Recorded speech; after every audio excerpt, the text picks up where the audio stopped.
Lo más mortal del bosque. A veces eres feliz y te sientes pleno, aunque no te des cuenta de ello hasta que lo pierdes. Eso mismo me pasó. Qué mal giro de los acontecimientos. Trabajé por largos años de director financiero. Mi carrera profesional fue meteórica.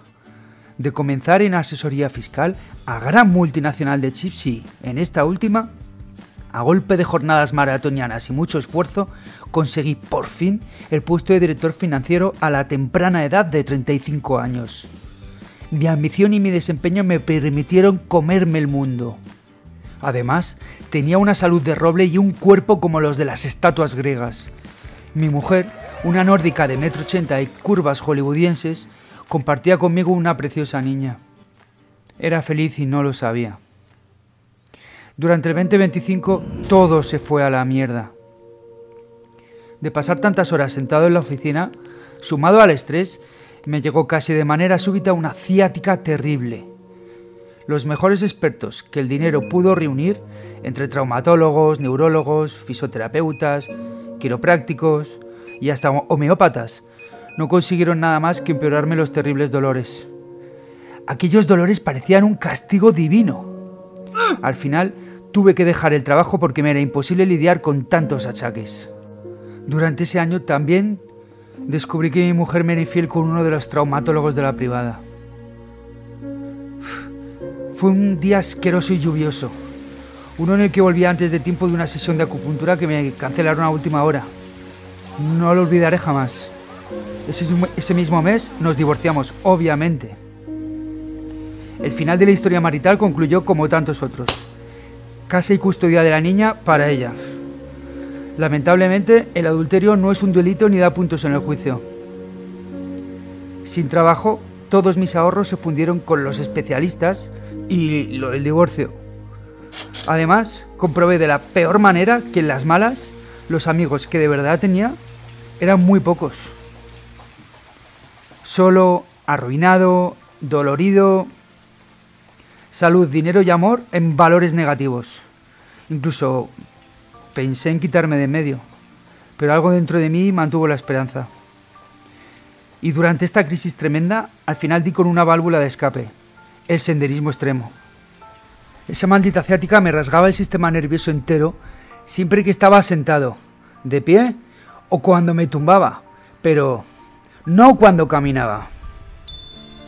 Siempre me había gustado la naturaleza y el senderismo, pero con una rutina tan absorbente me había resultado completamente imposible hacer ninguna ruta desde hacía ya muchos años.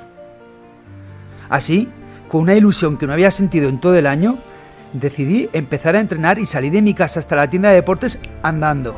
20 kilómetros para empezar, de ida y otros tantos de vuelta, cargado con todo el equipo nuevo. El destino me daba igual. Solo quería irme a tomar por culo, donde solo estuviera yo, el camino y la naturaleza. Cuanto más lejos de la humanidad, mejor. Y sin más demora, a la mañana siguiente, a las 5 a.m., ya estaba en mi coche de camino a lo indómito. Sin miedos, sin conciencias, sin planes. Es curioso que a veces valentía y desesperación se parezcan tanto. ¿Huía de algo o perseguía mi sueño? Seguramente ambas cosas. No planeé la ruta. Cero vistazo a mapas. Nada. Por una vez dejé que fuera mi corazón y no mi cabeza el que marcara el devenir de los acontecimientos. Conduje y conduje. La autopista se transformó en carretera y esta, en un momento dado, en camino de tierra. Así seguí durante 6 horas, internándome en lo más salvaje e inhóspito del bosque. Decidí que quería parar a comer y detuve repentinamente mi Porsche Cayenne en un apartadero del puerto de la montaña. Había conducido 10 horas en total y estaba cansado. Ahí aparcado, engullí un bocadillo de gasolinera y una cerveza de lata. Durante todo ese rato no vi pasar a ningún coche. Ese sería un buen sitio para iniciar la ruta, pensé. Tras una breve siesta, me desperecé y sin demora cogí mi petate con todo el equipo. Ya estaba atardeciendo, y más me valía ponerme en marcha si quería montar la tienda de campaña con algo de luz. Así, me interné en la densidad del follaje. Como no iba por ningún sendero, el progreso era lento. Sorteando vados, saltando hoyos, apartando hojas y a veces incluso cortando ramas con mi navaja. Para cuando el sol se moría en el horizonte con los últimos rayos naranjas, llegué por fin a un claro que, calculé, sería un sitio estupendo para establecer el campamento. Con practicada maestría, en apenas unos instantes tuve la tienda montada y pude refugiarme en ella, justo antes de que comenzara a diluviar. Resguardado de la tromba de agua que regaba todo el bosque, comí sin muchas ganas una lata de raciones que alumbraba con mi frontal de la cabeza. Con tanta paliza de coche y la marcha tortuosa, voy a dormir como un chaval. Me metí dentro del saco, me coloqué en posición fetal y pronto estaba durmiendo como un tronco. Me levanté a mitad de noche porque me pareció escuchar ruidos fuera. Ruidos que, juraría, habían sido claramente audibles a pesar del incesante caer de la lluvia nocturna. Sabía que, con bastante frecuencia, algún animal del bosque curioso se acerca a las tiendas de los campistas, atraídos por su curiosidad o simplemente por el olor de las sobras de su comida. Amarré mi navaja y me volví a tender en el suelo. Me quedé escuchando, pero no volví a oír aquel extraño sonido, que era como de ramas moviéndose. Aunque era mi intención quedarme escuchando, muy pronto volví a caer en otro sueño profundo y sin sueños. Me desperté con los primeros rayos de luz. Cantaban los pájaros. Me preparé el café reglamentario, que para mí es como una religión, y salí de la tienda para estirar las piernas. Toda mi positividad se fue drenando cuando descubrí que lo que era un claro de tierra, ahora era un lodazal. Acabando ya el café y mi última galletita salada, se me ocurrió que podía aprovechar para ver si encontraba las huellas de aquel animal que anoche se había acercado a husmear. ¿Cuál fue mi sorpresa cuando, esperándome pezuñas de cerdo o patas de zorro imprimidas en el barro, descubrí con un respingo huellas de bota? ¿Qué cojones? Además, joder, sin ser yo un maestro del rastreo, parecía claro que había marcas de 2 personas distintas. En condiciones normales, unas huellas humanas ni siquiera me habrían preocupado. Pero es que cago en todo. ¿Quién en su sano juicio se dedicaba a deambular por el bosque de noche y encima lloviendo? Me empecé a acojonar. Sean quienes sean aquellos 2 tipos, podrían haberme hecho mucho daño. Aquellos cabrones llegaron a estar, a juzgar por el rastro, a escasos 10 metros de mi tienda. Me tuvieron que ver seguro. Para no seguir preocupándome preferí, sencillamente, ocuparme en otra cosa. Desmonté la tienda y, aunque felizmente hubiera remoloneado un poco más en el saco de dormir, quise poner tierra de por medio y alejarme de aquel lugar. No sea que aquellos 2 volvieran y, esta vez, con intención de robarme, dispararme o qué sé yo. El agobio se me fue pasando a medida que caminaba. El rocío matutino, el olor a tierra mojada, el aire puro lejos del ruido de la ciudad, me iban subiendo el ánimo. Por eso vine aquí, recordé.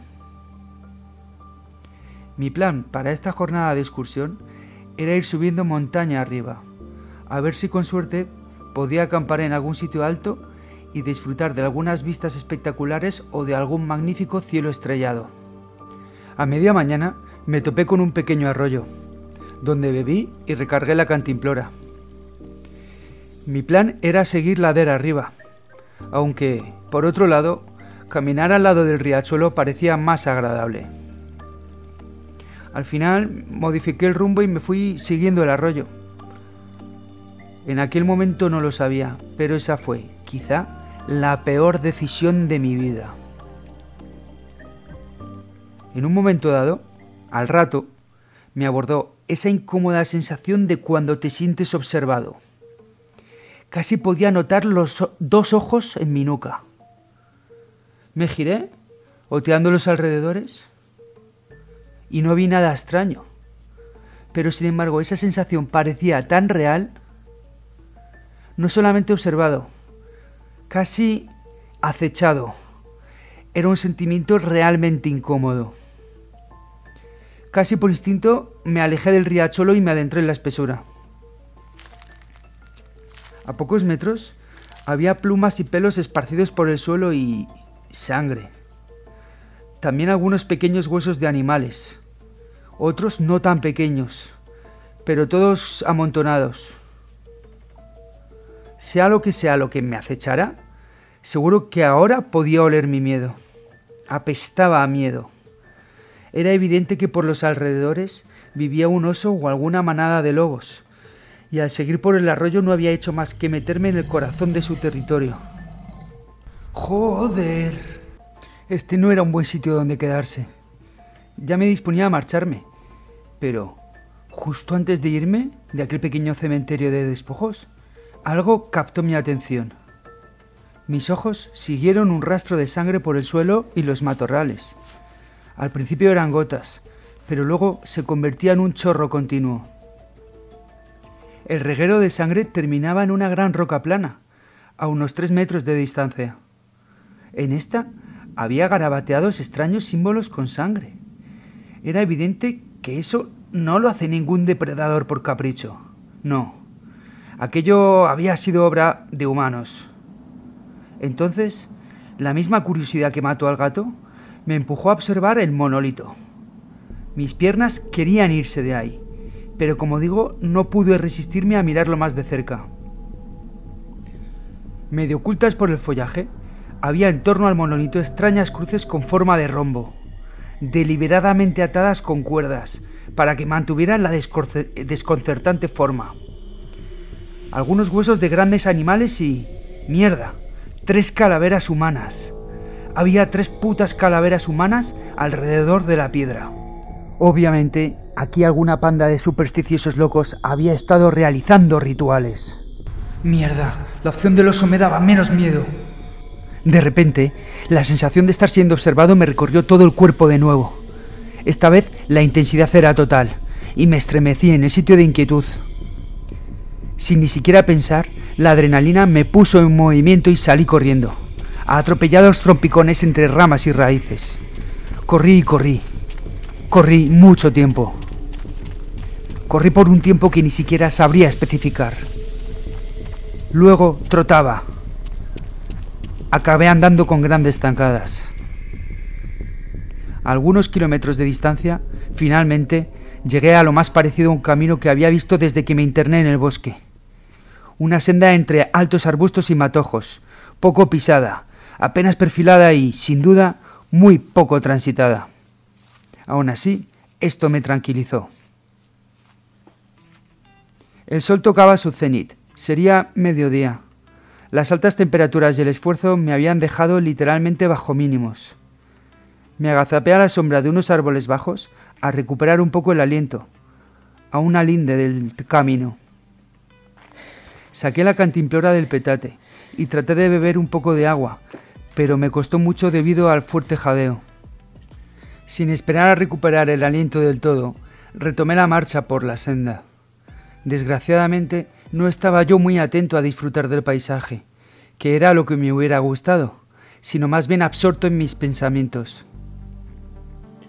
Quizás solo había sido una paranoia. ¿Cómo estar seguro que de verdad me estaban observando? No sé, después de todo, estar en medio del campo completamente solo da mucho miedo a veces. A mí y a cualquiera con 2 dedos de frente. Por otro lado, ¿qué había visto? ¿Unos cuantos simbolitos? Gente perturbada ahí en todos lugares. Podían haber hecho aquellas inscripciones hacía ya mucho tiempo. ¿Y los cráneos? Yo qué sé. Quizá llevasen ahí décadas. Incluso podrían datar de la guerra y que alguien los hubiera apilado ahí años después. No ha sido para tanto. Solo un susto. No se lo diré a nadie, no sea que me tomen por un gallina. A los 5 minutos de marcha por la vereda, estando yo ya mucho más calmado, atravesaba una parte del camino que era muy plana, y por lo tanto había buena visual. En eso que, poco a poco, se vio a lo lejos la silueta de 2 personas destacar entre el horizonte de la maleza baja. Sus formas emergían de entre la espesura. Transitaban la misma ruta que yo, pero en sentido contrario, aproximándose hacia mí al ritmo de un lento caminar. Seguramente eran 2 excursionistas que, como yo, disfrutaban de la naturaleza y del buen día que hacía. Tenía que ser eso. En las marchas por el monte es relativamente común cruzarte con algún que otro excursionista. La costumbre en estos casos suele ser saludar, aunque no les conozcas, con un frío hola, o con una opción más cálida y cercana tipo ¿qué tal? ¿Buenos días? Eran 2 hombres, de mediana edad, como yo, uno gordo y el otro flaco. Por algún extraño motivo, parecía que no me quitaban la vista de encima. Imagino que ellos estaban como yo, alucinando por el hecho de que tan lejos internados en el bosque hubiera más gente. Yo seguía a lo mío. Avanzaba distraídamente intentando no fijarme mucho en ellos. Mirar demasiado a un desconocido puede ser un poco violento. Algo no encajaba. Ahora que estaba más cerca pude ver ciertas cosas. Claramente, ni el gordo ni el flaco me quitaban los ojos de encima. Otra cosa chirriante en mi cabeza era el hecho de que ninguno llevara equipo de trekking. Tampoco ropa de caza. Y definitivamente no parecían granjeros. Una imagen descontextualizada. Algo fuera de sitio. ¿Qué pintaban dos tíos ataviados con pañuelos rojos en las profundidades del bosque? Confundido como estaba, hallándose ellos a unos 15 metros, alcé el brazo en señal de saludo. Supongo que fue un gesto reflejo. Ninguno saludaba, solo seguían avanzando, con sus serias miradas fijadas en mí en todo momento.